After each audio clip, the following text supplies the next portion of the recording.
Bueno, queridos patitos, estamos en vísperas de unas elecciones vascas que van a resultar cruciales, aunque alguno llega a decir que no son estas las cruciales, sino dentro de 4 años, en el periodo 2027-2028. Las elecciones que va a haber este año en el País Vasco, tenemos un texto del Diario Vasco, que creo que es de Alberto Surio, que titula El PNV se prepara para una inédita cohabitación, un tándem, entendiendo como ese momento tan típico en Estados Unidos, en donde el candidato a presidente por el Partido Republicano o Demócrata en el segundo mandato de presidencia de su correligionario ve como ese llamado pato cojo eh, tiene bueno, intentar hacer su legado, que luego tiene una librería, eh, si es el library,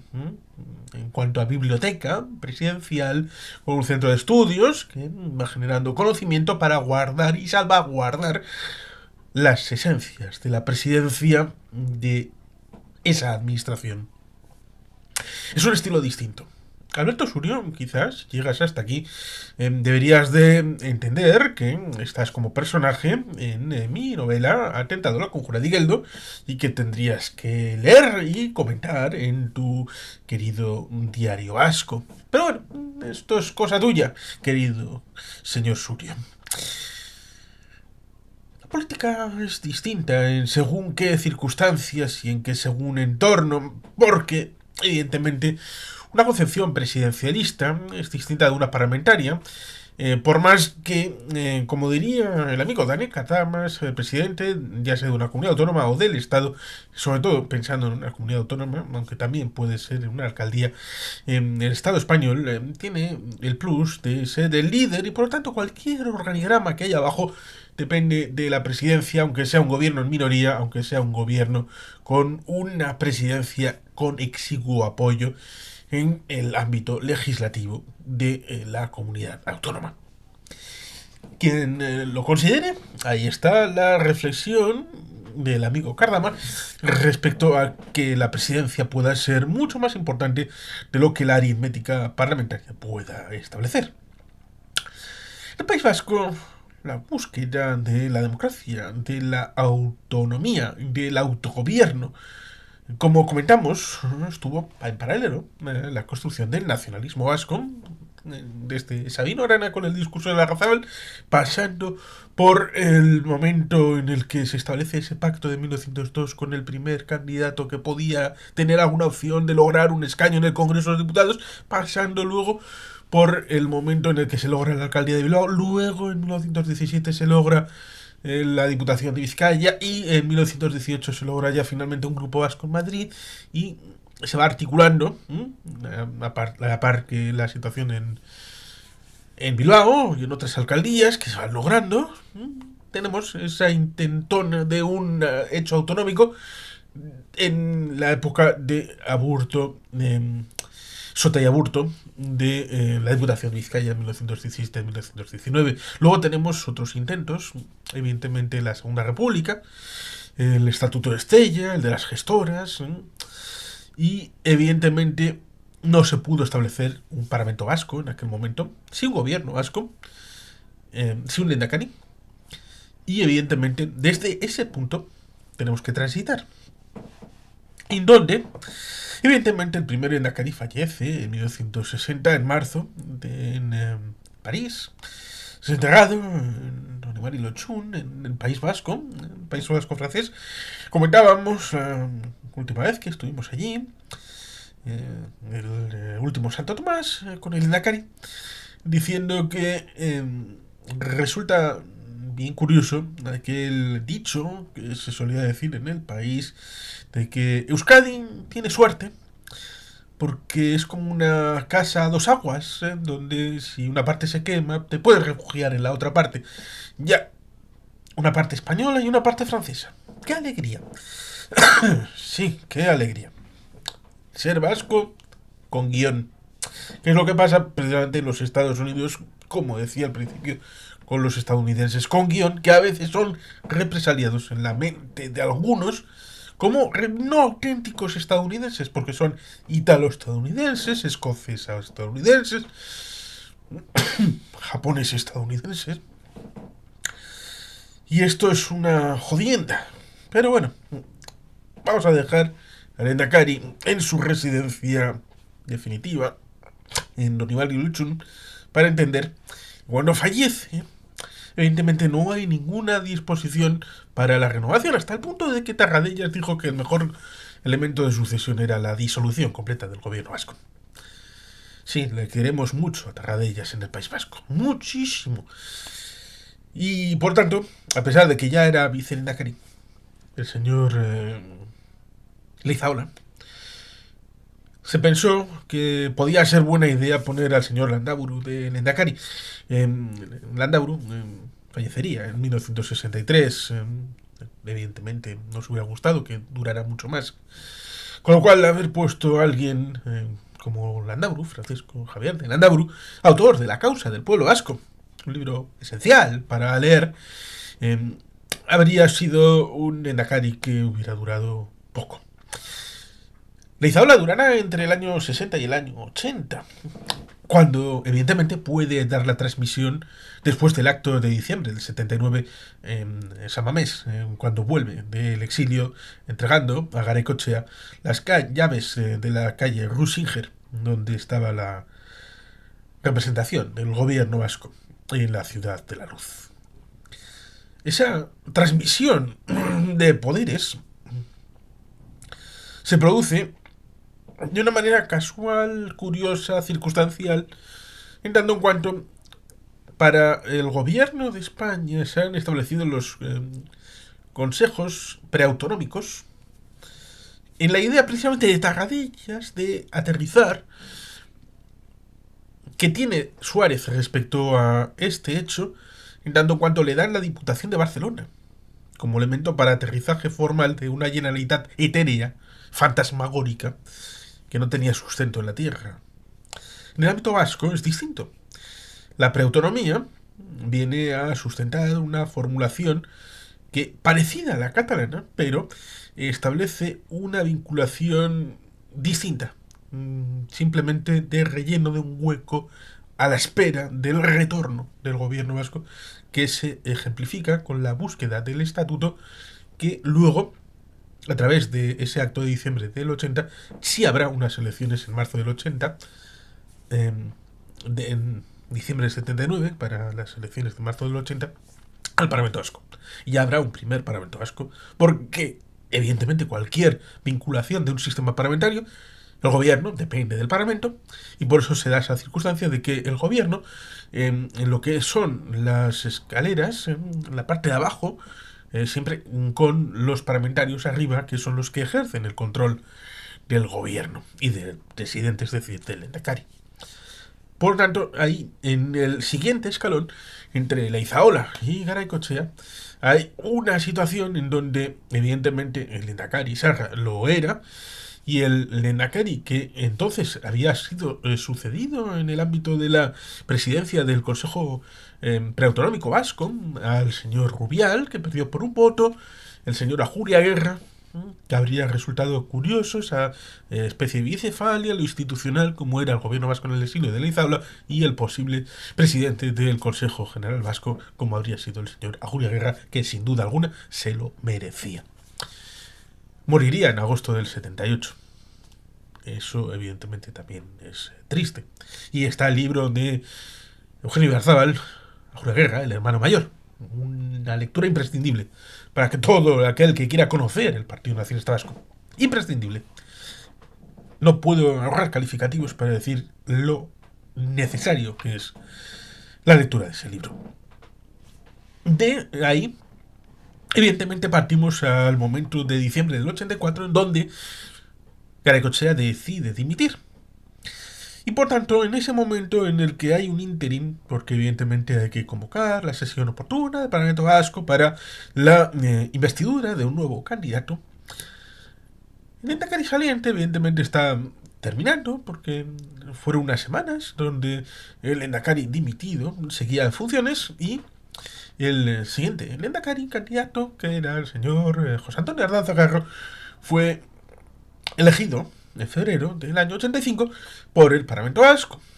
en unas circunstancias peculiares, pero con todos los votos del Partido Socialista Vasco en favor del nuevo candidato. Y por tanto el interregno fue limitado a una serie de semanas en donde evidentemente no hubo elecciones, porque las elecciones habían sido en unos meses antes, en el año 84, las segundas elecciones, en donde se pasó de 60 escaños, 20-20-20, a 75, 25-25-25 en el ámbito vasco. Porque a pesar de lo que se diga,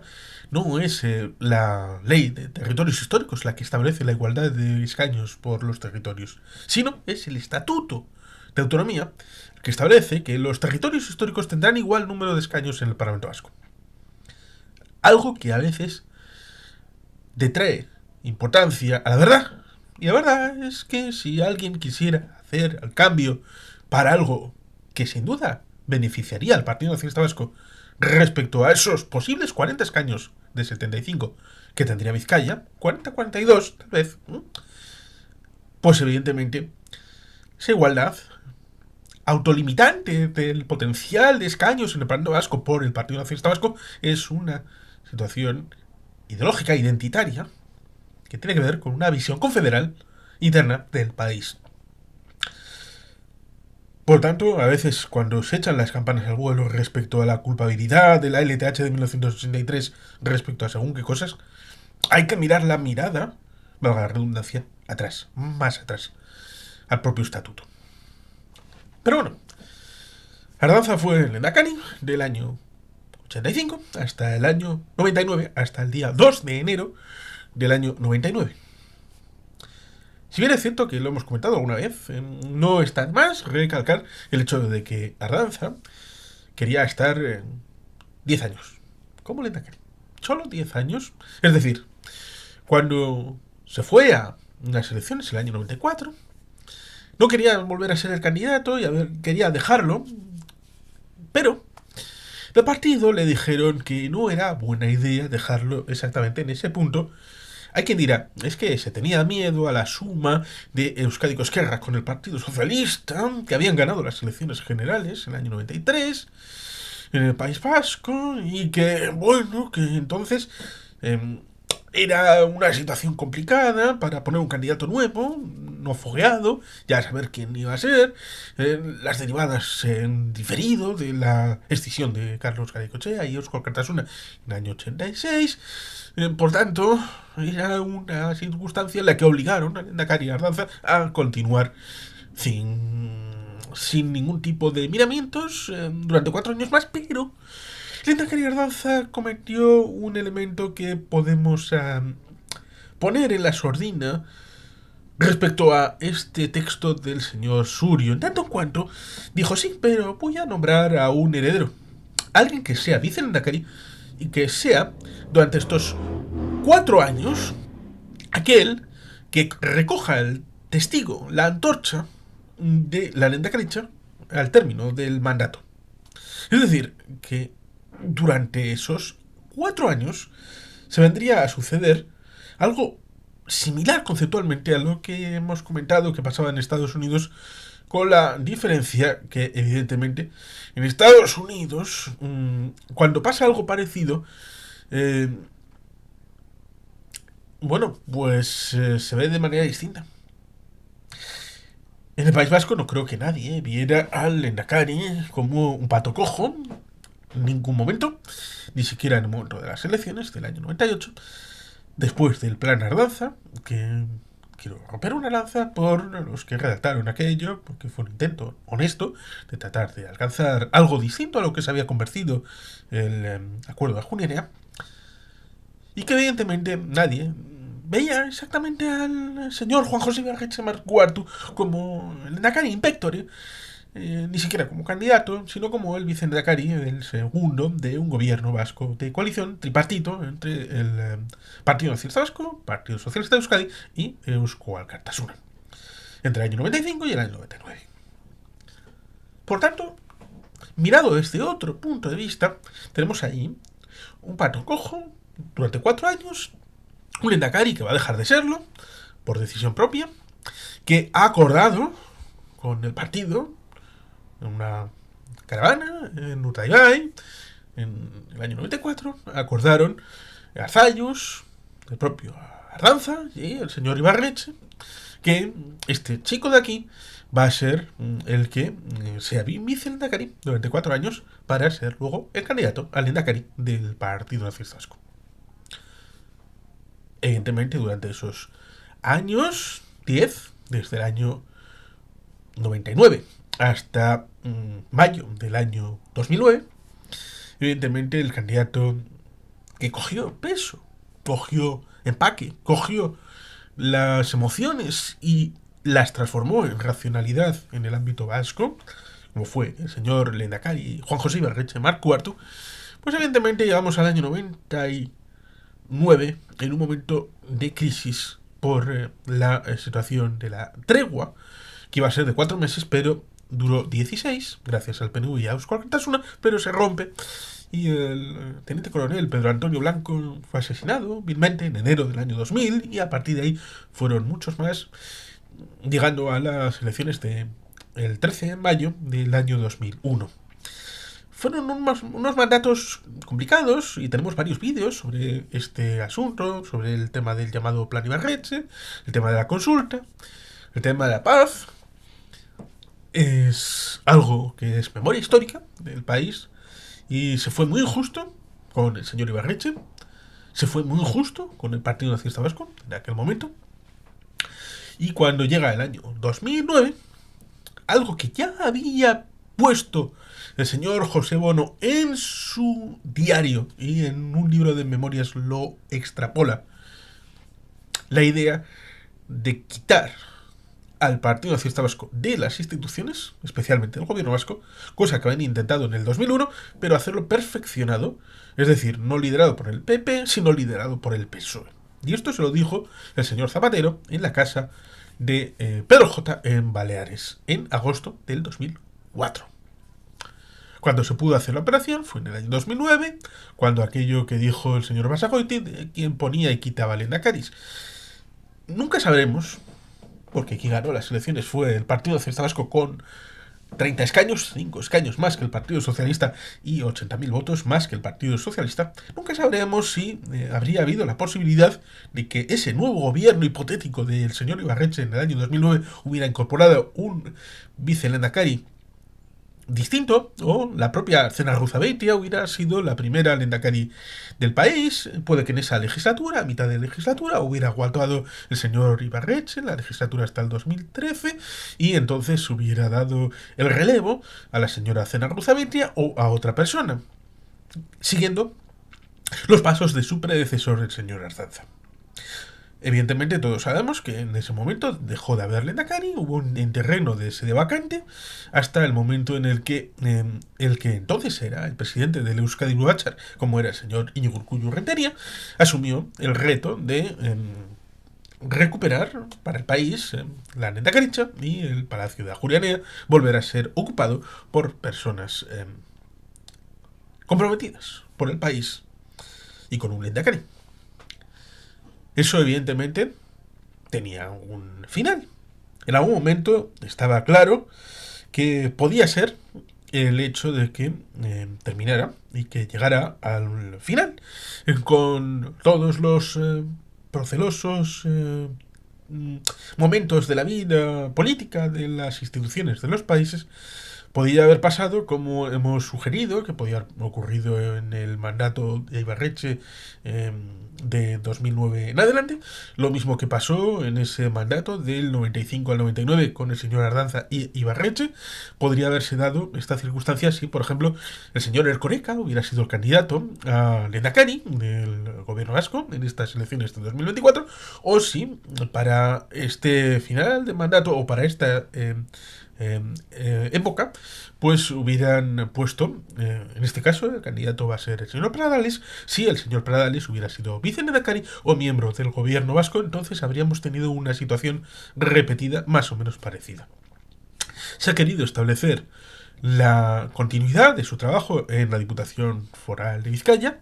y evidentemente eso significa que alguien de fuera del gobierno vasco va a asumir la candidatura para ser el siguiente Lehendakari y por lo tanto el Lehendakari que termina su mandato no tiene cerca a quien le vaya a suceder. Pero, y esto resultaría interesante porque lo mismo que hemos comentado alguna vez, el hecho de que las mujeres de cierto sector feminista ponen el foco en que las mujeres deben de ser la líder y si no, no están presentes. Entonces, debemos entender que lo mismo que hay mujeres importantísimas en cargos públicos, como son la alcaldesa de Baracaldo, la alcaldesa de Guecho, la alcaldesa de Erandio, las presidentas de juntas generales, importantísimas mujeres desde los tiempos de Mari Carmen Garmendia y de las 4 parlamentarias vascas que tuvo el PNV en 1980 en aquel momento de la primera legislatura del Parlamento Vasco. Hay muchas mujeres que tienen mucha importancia y por tanto los equipos son muy importantes, no solamente la persona que es la presidenta de la Diputación, que ahora la de Vizcaya y la de Guipúzcoa están en manos de mujeres, o quien vaya a ser Lehendakari. Esto debería de quedar claro. Pero lo mismo que pasa en este asunto, que en los diferentes gobiernos, en los diferentes mundos políticos e institucionales del País Vasco, hay mujeres importantes, hemos de decir el hecho de que esta circunstancia ya se ha vivido en la Diputación Foral de Vizcaya, por ejemplo, en donde, evidentemente, el señor Josu Vergara, que fue diputado general entre el año 95 y el año 2003, teniendo aquella circunstancia en la que el Vizcay Buruachar quiso un tercer mandato de Josu Vergara, pero la militancia dijo que no, que iba a ser el señor José Luis Bilbao Eguren, que sí tuvo 3 mandatos por opinión de la afiliación. Evidentemente, cuando el señor José Luis Bilbao no repite, porque me parece que es suficiente 3 mandatos, evidentemente sabe perfectamente que el partido ha nombrado a un candidato sucesor, como es una Rementería Maiz, y por tanto ya se ha dado esa circunstancia en la que alguien termina su mandato con el candidato recorriendo el tránsito y que en ese caso no era de la Diputación, venía de ser alcalde de Mutaca. Por tanto, ahí tenemos otra. Y tenemos también la misma del señor Ardanza con el señor Ibarreche, en tanto cuanto la señora diputada general, actualmente en la Diputación Foral de Vizcaya, estaba en el equipo de gobierno del señor Rementería Maiz. Por tanto, tenemos ahí la situación de los diferentes ámbitos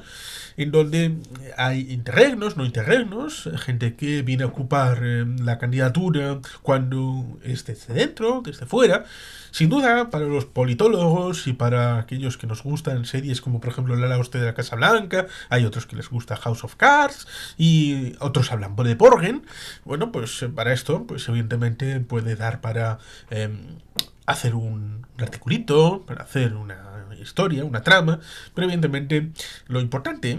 de fondo, es que la cadena no se rompe.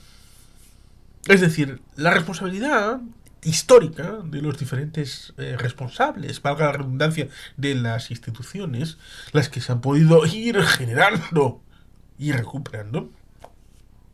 ya sean los ayuntamientos, ya sean las diputaciones, ya sea el gobierno vasco, evidentemente las candidaturas están una y otra vez como una cadena que no se rompe. Por eso el lema que se suele decir en el Partido Nacionalista Vasco, Katea es da eten. Y sin más, queridos patitos, es que ricasco, agur berobat, beti gelpian.